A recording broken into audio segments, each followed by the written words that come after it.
turma, eu sou o Carlos Eduardo, sou aluno de Química do CEDERJ, e vim aqui hoje conversar com vocês um pouco sobre a Química, sobre suas histórias, acontecimentos marcantes, alguns acontecimentos marcantes, tá? Vamos falar um pouco sobre a Idade Média. Na Idade Média, a gente já tinha a presença dos alquimistas que direcionavam o seu trabalho justamente na descoberta do que era a matéria, do que eram feitas as coisas. Eles tinham uns pensamentos ainda dos gregos antigos e consideravam que a matéria era basicamente em 4 elementos, era constituída basicamente de 4 elementos: o ar, a água, a terra e fogo, tá? Então eles já tinham essa curiosidade de descobrir do que era feito a matéria. E química basicamente é a ciência que estuda a matéria, suas transformações, reações, enfim. Então a gente já tinha a presença dos alquimistas, já na Idade Média, trabalhando em cima da matéria.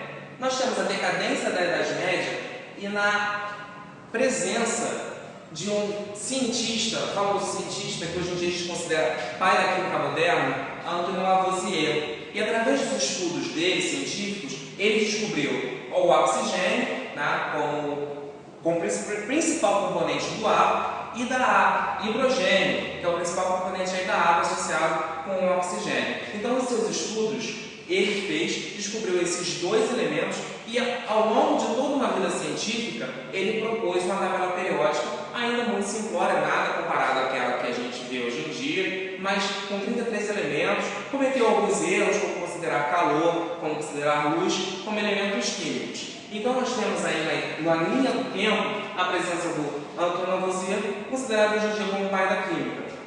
No século XIX, passando aí ao século XIX, nós temos o que? As colônias europeias sendo assoladas pela malária.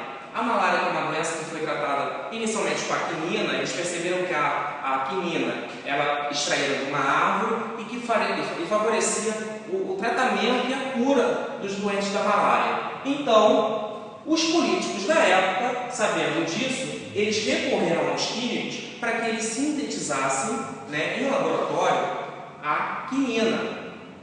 Então, vamos lá, no decorrer desse processo, eles descobriram um composto com a mesma quantidade de carbono, a mesma quantidade de hidrogênio, a mesma quantidade de nitrogênio que a quinina. Mas não era a quinina, era a anilina.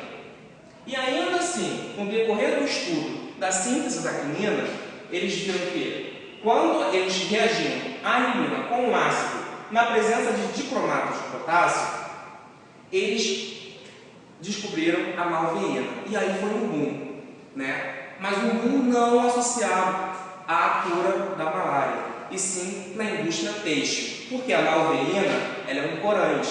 Então, foge ao padrão da época, aquelas roupas simplesmente básicas, cores básicas, e aí a indústria têxtil ela ganha força, e aí os países que produzem, que têm uma indústria forte em relação ao corante da malveína, começa a produzir roupas, principalmente roupas roxas, roupas que as mulheres e até os homens se encantavam, que naquela época não existia. Então, a malveína foi produzida e aí teve um boom na indústria desse ramo, o que impactou basicamente socio e economicamente todo um país, toda uma sociedade. E isso foi muito interessante, porque a química, a gente já viu aí que lá antigamente a química já estava presente e que fez no dia a dia, né, daquela sociedade presente.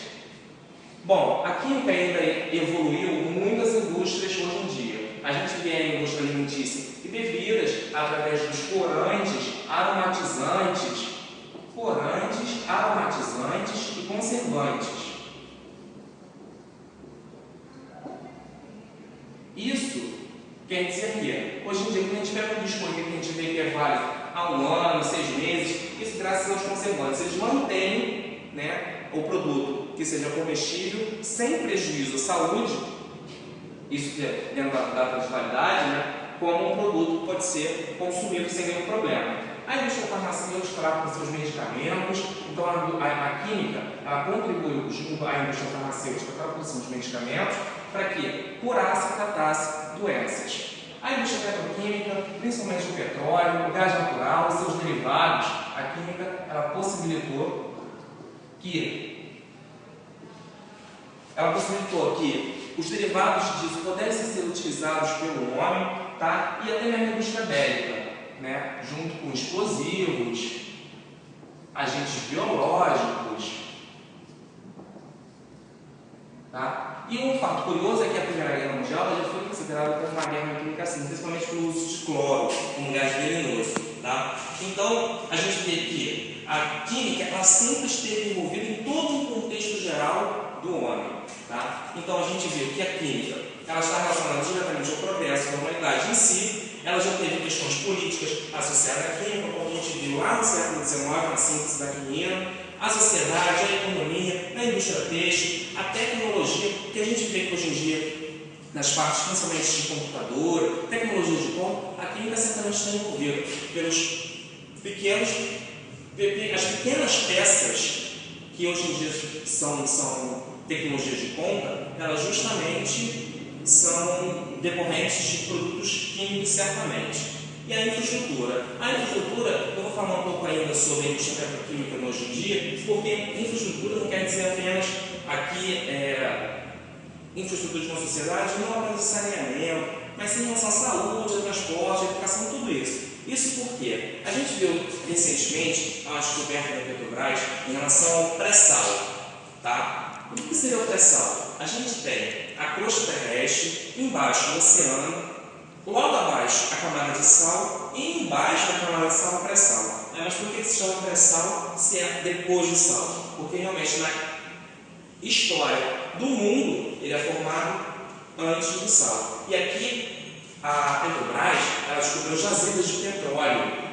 E isso pode levar a posição do Brasil economicamente lá fora, né? Isso em relação às nações que produzem petróleo, tá? E a extração desse petróleo, tá, pode vir a gerar impactos. Esses impactos são pagos aos estados, os royalties, justamente para minimizar os possíveis impactos ambientais causados por essa extração. A gente viu aí no final do ano passado, no início desse ano, que teve uma briga no nosso Congresso Nacional na aprovação pela redivisão dos royalties, né, dos estados não produtores e dos estados produtores. Lembrando que os estados produtores são basicamente o Rio e o Espírito Santo, que produzem mais de 90% do petróleo nacional. E essa redivisão levou a briga com até o veto da Dilma.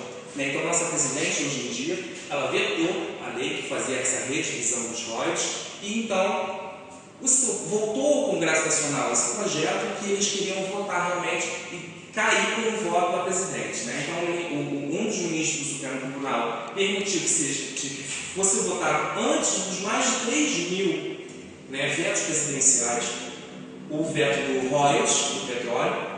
Mas aí a gente tem que pensar o seguinte: como é que vai ser hoje em dia, daqui a 5, 6 anos, 10 anos, como vai ser a nossa sociedade carioca, a nossa sociedade fluminense aqui no nosso estado do Rio, já que mais de 80% é produzido aí por esse eixo Rio e Espírito Santo. A gente tem que entender que hoje em dia o Estado ele é participativo em relação à educação, à saúde, é dever dele, né? O transporte, a educação pública, tudo isso. E se hoje em dia a gente muitos já consideram que está precário, vamos imaginar como se não tivesse esses royalties, né? Essa verba que as empresas pagam ao Estado. Então, eu gostaria de lembrar a vocês que o royalties é, sim, uma verba, mas que ela não pode ser a única receita do Estado. Ela não pode entender, o Estado do Rio de Janeiro não pode entender que o seu progresso está exclusivamente dependente dos royalties. Então, vamos pensar o seguinte: a gente tem que pensar em energias renováveis, como a energia eólica, a hidrelétrica, a energia solar, e todas essas energias, tá, elas são energias limpas, tá, e que são energias com maior eficiência. Por quê? Porque quando a gente queima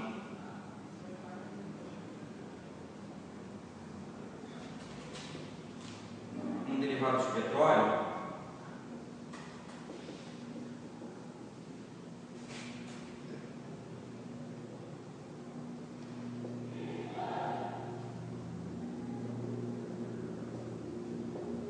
Quando a gente queima, nessa reação aqui é uma reação básica, não dentro verificando qual é o hidrocarburo que está sendo queimado, mas ela vai gerar gás carbônico e água. Então a gente vê que a eficiência dela é diminuída justamente por quê? Porque ela ainda produz um dos produtos, ela possui carbono, então ela é ineficiente, ela é menos favorecida em relação às outras energias. Então a gente tem que pensar nisso, a gente tem que rever os conceitos em relação à energia do futuro e pensar que a nossa dependência futura, a dependência dos nossos filhos e netos, está contido nesses tipos de pensamento e entendimento que a energia futura são essas mais eficientes junto que o combustível hoje mais utilizado e valioso, que é o petróleo. Então, eu gostaria de agradecer a vocês, gostaria de agradecer ao Colégio Estadual José Rascão e à professora mestre Fernanda Magalhães por ter cedido o espaço para que eu pudesse fazer esse vídeo e postar uma avaliação junto ao meu professor. Muito obrigado.